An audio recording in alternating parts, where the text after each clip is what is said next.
months ago, and one of them that was one of the games showcased was Soundfall, and surprisingly, at the end of the trailer, the end of the bit for Soundfall, they were like, "It's available right now," and you and I were like, "This is right up our alley. Let's go!" Exactly. Yeah. So, what were your thoughts, your impressions of Soundfall? When I saw the trailer of it, I thought, man, this game looks pretty awesome. Looks really cool. And then whenever you said, it was mentioned to be released, it was released that day. I was like, dude, this is perfect. This game looks incredible. Let's pick it up and start playing it. Growing up, my games that really I have great memories of playing, especially with friends, were like Champions of Norath, Champions Return to Arms, Baldur's Gate, those top-down action RPG style games, and this game fits in that genre.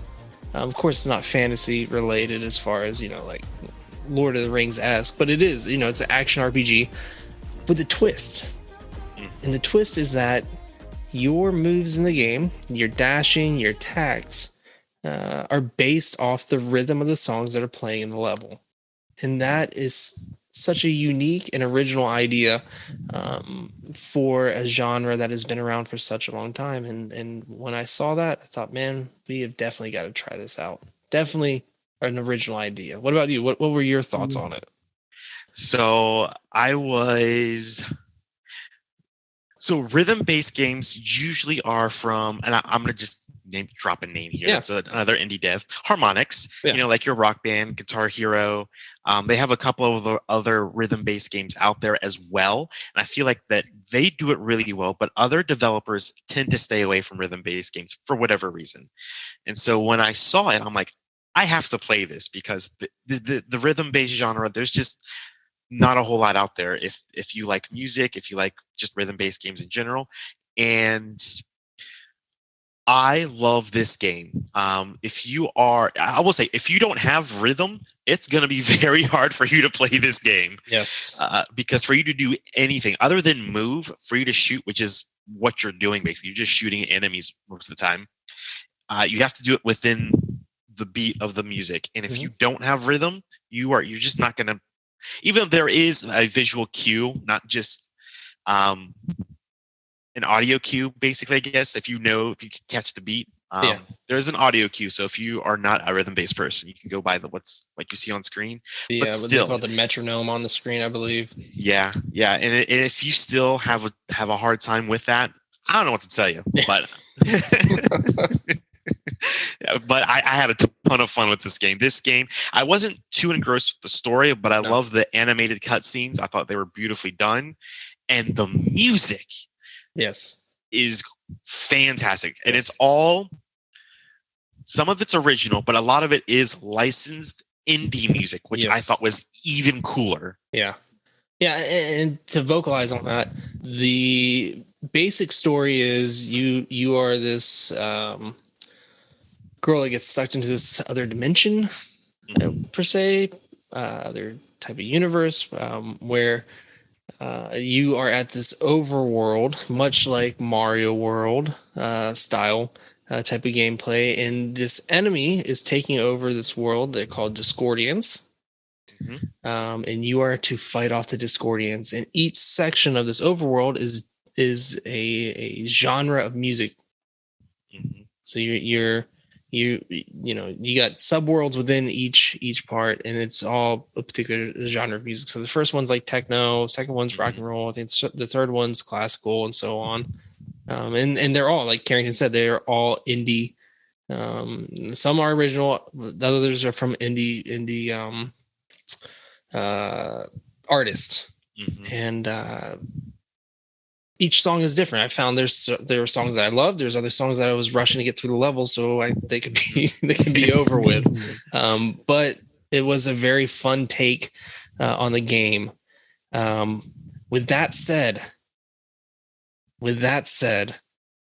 I was not impressed with the enemy, the variety of enemies. Yeah. I didn't really. It was weak. Yeah. I do get that. What it did lack in enemy design, it did make up for in the looting based stuff, like all the weapons and stuff, all the variety of weapons and such. So in a way, it does make up for it, because I was like, this is kind of like if Borderlands was rhythm based. You have to shoot to the beat, just because there was a whole looting aspect. There was a lot of looting in it. Yes, there is. So, and the music, there's a tons of music in the game too. And one that shocked me was Frank Klepacki. For those of you who don't know who he is the composer for the Command and Conquer games, and we're talking Command and Conquer, Red Alert, Tiberian Sun. He did them all. Stuff you grew up on. What's that? The stuff that you grew up on. It's stuff that I grew up on. Yeah. This composer, because he has a band outside of the Command and Conquer stuff, and so his songs and his band, his original stuff, is in the game. So I'm like, I would love to speak to the developers to figure out how they got his music in the game, like how that whole process went.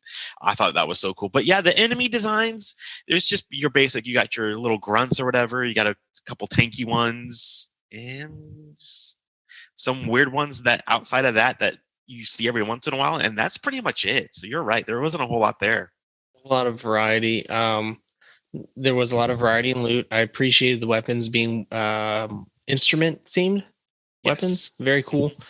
And the game itself definitely, as you progress, ramped up in difficulty.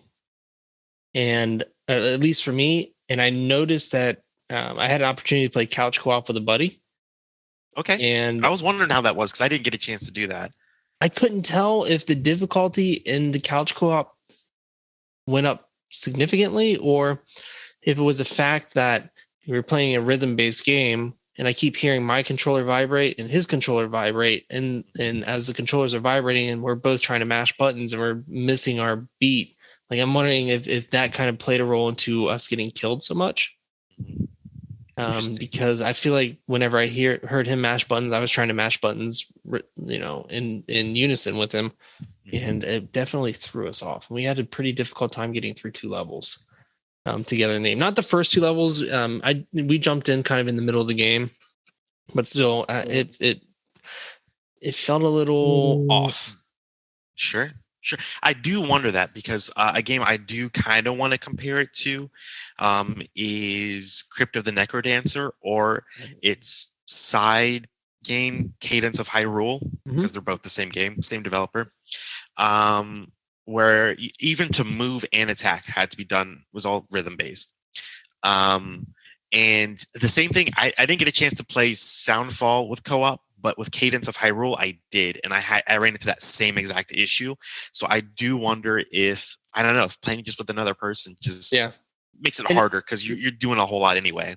And if it's that couch co-op, or because it has online co-op as well, and again another game that has online co-op that we are discussing that we didn't play online together. But also, I played on Switch. I don't know if did you play on Switch? I did not. I actually played on PC, and I did it because you can actually import custom songs into the PC version, and I tested that out, and it works surprisingly really well. That's an added bonus. Yeah. Very cool. Very cool. And by the way, for everyone out there listening, it is not crossplay at all, unless you're talking like Xbox One to Xbox Series X or PS4 to PS5. It's cross-generational, yeah. It's just not cross-platform. Yeah. So, I enjoyed my time with the game. I appreciated the looting. I'm glad you brought that up, because that is something that I really, the end of each level you get a chest, and you get some pretty cool loot. I thought the story was a little weak, and I thought the enemies were a little weak. The variety, and for me, like, those games, you have to have a good variety of enemies, because you're fighting them, and it gets pretty repetitious after a while. Yeah, I completely agree with everything you said, because that's, and I will say, like, playing by myself, it is, if for those of you out there who maybe have work and kids and family and life and all that stuff, it's really easy to pick up for 5-10 minutes, drop it, because a level might take 3 to 5 minutes at the most, or you can sit there and play for hours, because my first session was a good 2 hours, and then after that I was just picking it up, here and there kind of thing. Yeah, that's exactly where I was. If I had to rate this game, I would give it a 7 out of 10. I was going to go a little bit higher and say a 7.5 out of 10.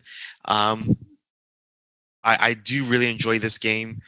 It's kind of hard to recommend if you're not used to having any kind of rhythm. If you're not a It's a very niche. I would feel like, if you're looking for something different, if you do like dungeon-esque crawlers, action RPGs, if you like looting, and if you like Guitar Hero, then this game might just be for you. Like I said, it's got a great soundtrack. It's a pretty game. It's visually, it is gorgeous, it's a good looking game. It's